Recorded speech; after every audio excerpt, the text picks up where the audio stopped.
Hello everyone, here we are going to solve a nice question from Oscillation and Waves from Pathfinder, or this is from the section of the book Check Your Understanding, which is a little higher than JEE Advanced, but I included this question in my videos because this is a very instructive question and it looks difficult, but it is actually quite approachable for students preparing seriously for JEE advanced.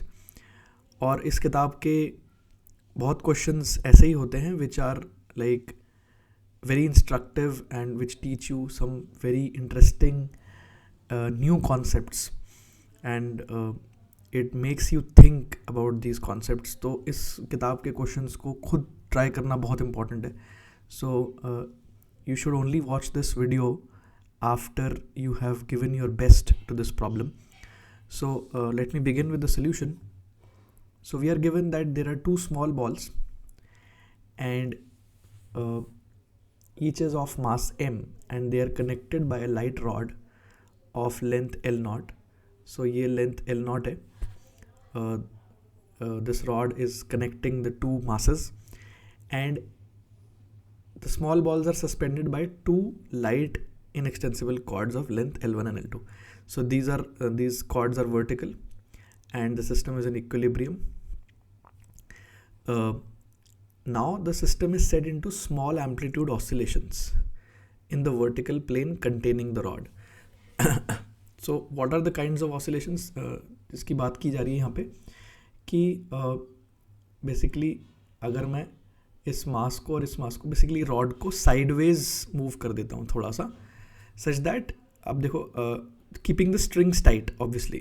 So keeping the both of the strings tight, अगर मैं इन दोनों masses को sideways move करता हूँ suppose left की तरफ, तो these masses will move in circular paths about the respective points A and B. तो मैंने यही लिखा है यहाँ पे, both masses move in circular paths about the respective points A and B. तो क्योंकि ये स्ट्रिंग का दूसरा एंड ए पे जुड़ा हुआ है, तो ये वाला जो एंड है ये हमेशा सर्कुलर पाथ में ही मूव करेगा about that point A. Similarly for this point about B, right? So imagine that the masses move in the same plane, in the plane of the figure, sideways, मतलब in circular paths basically about the points A and B. और फिर उस situation और strings अभी tight है, strings को हमने tight maintain किया हुआ है, and obviously because circular path है तो मतलब strings are tight, and then from that position we let the rod move freely.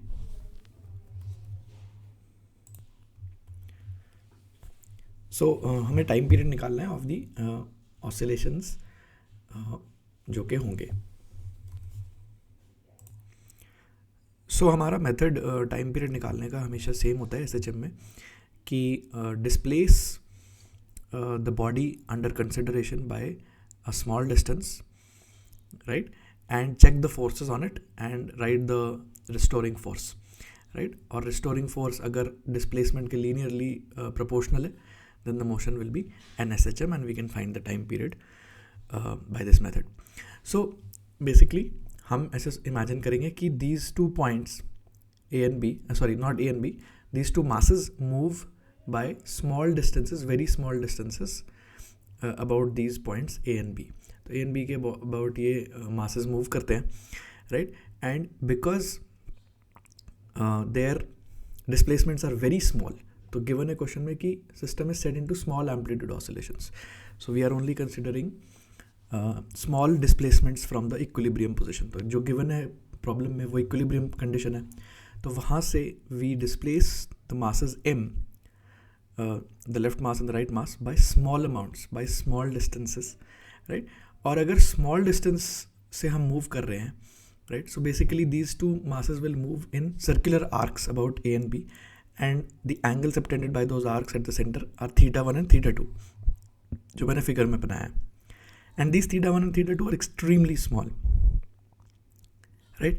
तो अगर theta 1 theta 2 extremely small है, so we can assume the displacements to be horizontal, कि इस point का displacement horizontal है लेफ्ट की तरफ और इस पॉइंट का भी लेफ्ट की तरफ हॉरिजॉन्टल है, कि बेसिकली जो सर्कुलर आर्क है वो बेसिक हम उसको स्ट्रेट लाइन अज्यूम कर सकते हैं. We can assume it to be a straight line because the angle subtended by that arc at the center is very small, right? So we all know this, and because of that ये जो length है उसको भी हम unchanged मान सकते हैं. मतलब बेसिकली ऐसा सोच सकते हैं कि ये particle has just shifted horizontally, right? The vertical displacement will be there, but it will be extremely small as compared to this horizontal displacement, right? I think that is very clear to everyone कि displacement purely horizontal क्यों होगा, right? So if we मतलब physically भी समझ में आ रहा है. physically अगर हम imagine करें कि if I have such a string and a particle suspended from that string, and I move it by displace the string by a very small angle, the particle moves only horizontally. The vertical displacement is very negligible. तो उसको ऐसे mathematically भी कर सकते हैं कि basically vertical displacement जो होगा पार्टिकल का वो 1 माइनस कॉस थीटा के प्रोपोर्शनल होगा. If this angle is theta 2 for example, so इस पॉइंट का vertical displacement will be proportional to 1 minus cos theta. और 1 माइनस कॉस थीटा में अगर स्मॉल एंगल अप्रॉक्सीमेशन यूज करेंगे, so we will get a theta square term. So the vertical displacement of the particle will be proportional to theta square, where is the horizontal displacement will be proportional to theta. और क्योंकि theta बहुत छोटा है तो theta square वाला term theta वाले term से extremely small होगा, and therefore it is negligible in comparison to the horizontal displacement. तो coming to the situation now कि इस पॉइंट का डिस्प्लेसमेंट मैंने मान लिया x1 और वो L1 थीटा 1 के बराबर होगा, आर्क लेंथ बेसिकली, और इसका डिस्प्लेसमेंट x2 L2 थीटा 2 के बराबर होगा, right? Now we have to relate x1 and x2, so we have to kind of use the fact that the rod has constant length, which is the constraint, and we can relate x1 and x2, right? So I have written, since rod has fixed length, component of displacement of each end along the rod must be equal. कि दोनों ends move कर रहे हैं, तो ऐसा सोचो कि rigid body है, जब वो मूव कर रही है उसके दोनों एंड्स मूव कर रहे हैं in random direction suppose, but एक कंस्ट्रेंट उनके मोशन पे हमेशा रहता है कि उनके जो बेसिकली जो रॉड के एंड पॉइंट्स है, या फिर रॉड के कोई भी 2 पॉइंट्स है, basically not only the and points but कोई भी 2 पॉइंट्स है ऑन द रॉड, उनका डिस्प्लेसमेंट का component along the rod same होना चाहिए in any small time interval. कि मतलब रॉड थोड़ी सी मूव करी तो उसमें सारे points moved by a small amount, तो ईच पॉइंट का डिस्प्लेसमेंट कुछ ना कुछ होगा किसी ना किसी डायरेक्शन में, बट उस डिस्प्लेसमेंट का component along the rod must be the same. तो ये डायग्राम मैंने यहाँ पे बनाया कि ये रॉड ऐसे थी, right? This end moved by a certain amount horizontally x1 and this end moved horizontally by x2, right? और ये रॉड का ओरिएंटेशन था theta, and again because rod के एंड्स का वर्टिकल डिस्प्लेसमेंट उतना नहीं है, रॉड के एंड्स का वर्टिकल डिस्प्लेसमेंट इज नेग्लिजिबल, तो orientation of the rod is also not changing, right? Rod is not rotating basically, rod is only shifting sideways, each point on the rod is just shifting sideways, क्योंकि vertical displacement हम neglect कर रहे हैं. Vertical displacement is so less कि there is only horizontal displacement. So अब इस point का displacement leftward है, उसका अलॉन्ग द रॉड कंपोनेंट लेंगे तो कॉस थीटा से मल्टीप्लाई हो जाएगा, ऐसे ही x2 को अलॉन्ग द रॉड लेंगे तो कॉस थीटा से मल्टीप्लाई हो जाएगा, तो कॉस थीटा कैंसिल हो जाता है और इससे आ जाता है x1 is equal to x2, that both ends have moved by the same amount due to the fact that rod has a fix length. So यहाँ से इंपॉर्टेंट एक रिलेशन आ गया L1 theta 1 equal to L2 theta 2 which we will use later, right? So this is we have used the constraint equation and we have deduced certain information. ठीक है, तो आगे बढ़ते हैं. तो what else can we do कि अब basically हमारा जो मेन काम है SHM का टाइम पीरियड निकालने में वो यही है कि we displace the body by a small amount and check the forces.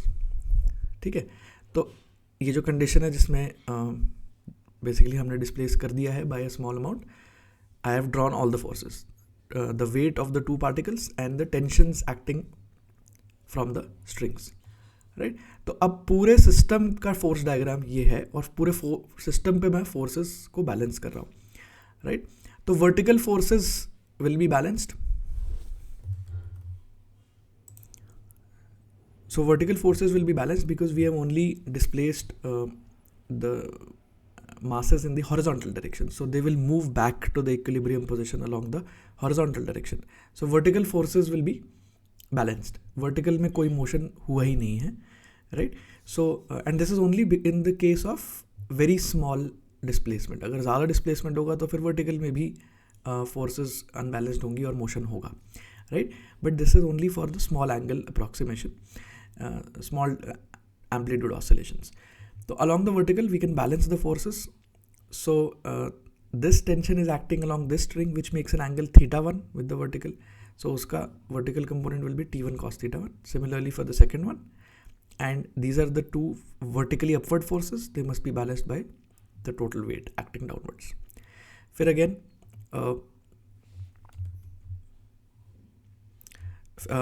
because θ1 and θ2 are very small, so we can assume that cos θ1 and cos θ2 are both just equal to 1.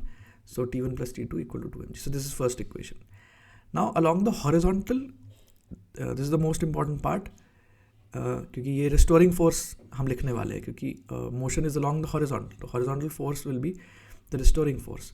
So T1 का component along the right direction is T1 sin θ1. ऐसे T2 का T2 sin θ2 दोनों add हो गए. This is on the entire body, entire rod mass system is equal to 2m. Rod का तो कोई मास नहीं है, दोनों मासेस का मास ऐड हो गया 2m into omega square x. So basically the net restoring force is equal to mass times omega square times the displacement, right? तो ये is the basic equation of SHM, right? This is basically how we find the angular frequency of the SHM. And here I am already assuming that it is an SHM. So अगर और ज़्यादा standard तरीके से जाएं तो ऐसे करना चाहिए था कि पहले लेफ्ट हैंड साइड की वैल्यू निकालनी चाहिए थी, right? And we should have shown that the left hand side which is the restoring, basically the net force along the horizontal is proportional to x. मतलब बेसिकली वो force को लिखना था और दिखाना था कि that force is proportional to x. And once that proportionality is seen, that proportionality constant से हमें ओमेगा मिलता है, राइट? कि अगर force F equal to k x है, right, then the time period is 2 pi under root m by k. But मैंने directly लिख दिया, हमें ऐसे अज्यूम करते हुए कि SHM हमें पता है, which is not bad because this is we know that it will be an SHM. So the restoring force is equal to the total mass times the omega square times x. This is the basic equation of the SHM, right? And x is equal to x1 equal to x2. अब तो ये हम prove कर चुके हैं कि दोनों ends का displacement is the same. So I'm just calling it x, right? Again, θ1, θ2 are small, so I can write this. So this is my equation. अभी T1, T2 की वैल्यू क्या है, हम कैसे सॉल्व करेंगे? So we need another equation. So we will balance the torque about the center of the rod. तो इससे T1 T2 का एक और रिलेशन आ जाएगा. So I've drawn this figure, so you need to concentrate on this figure for the torque. कि अब centre यहाँ पे है, तो सेंटर के अबाउट टॉर्क लिखना आना चाहिए, रोटेशन की अच्छी प्रैक्टिस होनी चाहिए, राइट? कि mg का टॉर्क और T1 T2 का torque. Basically one thing I have neglected here is that जो वर्टिकल कंपोनेंट होगा, I am sorry, the horizontal component होगा, उसका टॉर्क मैंने नेग्लेक्ट कर दिया बिकॉज उसका torque will be extremely negligible in comparison to the rest of the terms. So T1 sin θ1 और T2 sin θ2 दोनों नेग्लिजिबल होंगे.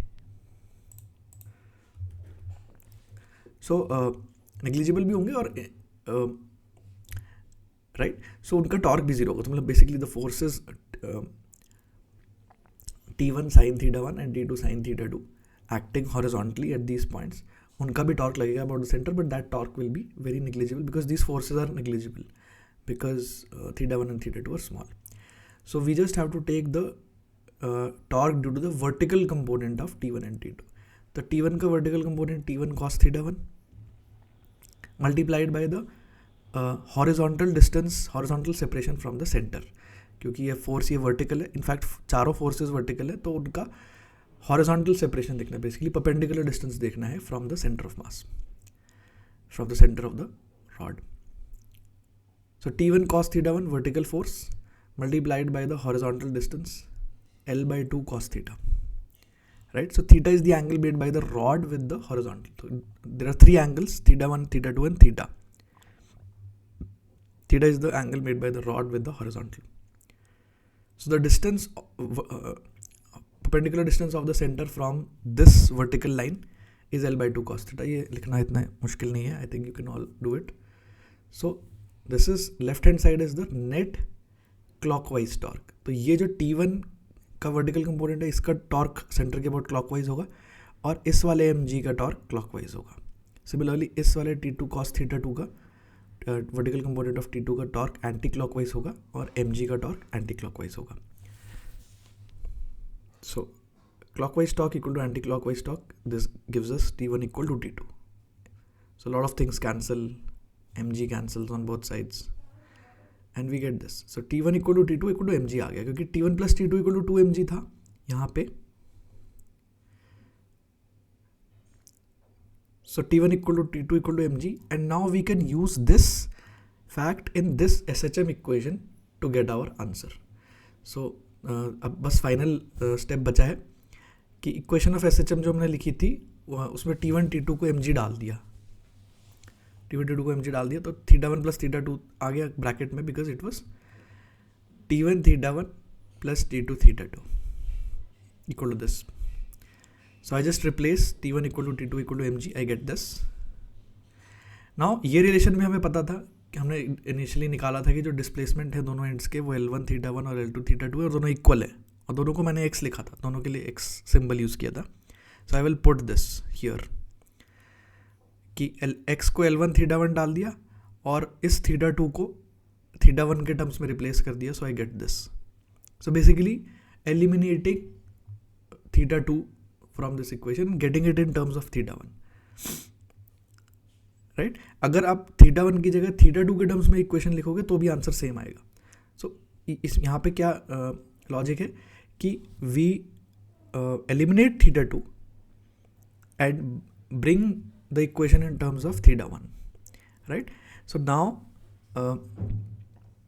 theta 1 cancels and we get answer in terms of omega, right? और अगर theta 2 के terms में करते by eliminating theta 1, so we would have gotten exactly the same answer. So this is a very interesting problem.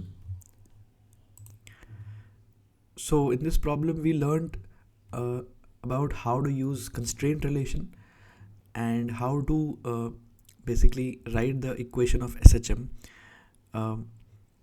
And मतलब अगर आप finally solution को देखेंगे, सो हमने बस यही दो चीज़ें यूज़ की है कि हमने कंस्ट्रेंट इक्वेशन को केयरफुली यूज़ किया है कि because the both ends of the rod are moving in circular paths, so and the angles are small, so they move horizontally, and then using the fact that rod length is constant and the SHM equation. तो हमने दो ही चीज़ें use करी, but because there were so many variables and the situation was kind of new, the problem appeared to be very challenging. But that is exactly why this is exactly the kind of question you should be practicing, because इसमें concepts तो basic ही use हो रहे हैं, but situation थोड़ी सी ऐसी है कि मतलब आपको लग रहा है कि कुछ नया कंसेप्ट लगेगा, कुछ बहुत ही अलग चीज़ लगेगी, but as probably you have seen again and again and again, अगर आप सही सोर्सेज से क्वेश्चंस कर रहे हैं, which is like the mostly popular books Irodov, H.C. Verma, Shashi Bhushan Tiwari and Pathfinder. I think these four are the best sources of questions right now. There might be one or two more that I have not named. But these two, kind of books, if you're doing these kind of questions, so उसमें concept JEE के ही use होते हैं, कई बार हो सकता है कि थोड़ा लेंदी हो, या फिर थोड़ा आपको इमेजिनेशन करने की ज़रूरत पड़े, या 3 डायमेंशनल कुछ फिगर है तो आपको बहुत सोचना पड़ रहा है, but the concepts used are absolutely under JEE syllabus. तो the only reason the questions are difficult is not because they're out of syllabus. The only reason is that उसमें थोड़ा इमेजिनेशन की ज़रूरत है, उसमें थोड़ा आपको सोचने की ज़रूरत है, उन कॉन्सेप्ट्स को क्रिएटिवली यूज़ करने की ज़रूरत है. और ये क्वेश्चन तो वैसा है भी नहीं. This question was only about straight forward and careful application of the basics. And this is therefore, ये क्वेश्चन तो इस तरह के क्वेश्चन आपको बिल्कुल डेफिनेटली करना चाहिए. And most of these questions you will find in the section build your understanding. Although this one was from check your understanding, but build your understanding और MCQ वाला पार्ट जो है पाथफाइंडर का, that will always give you questions which are just right for JEE Advanced. So I hope you like the solution, and thanks for watching.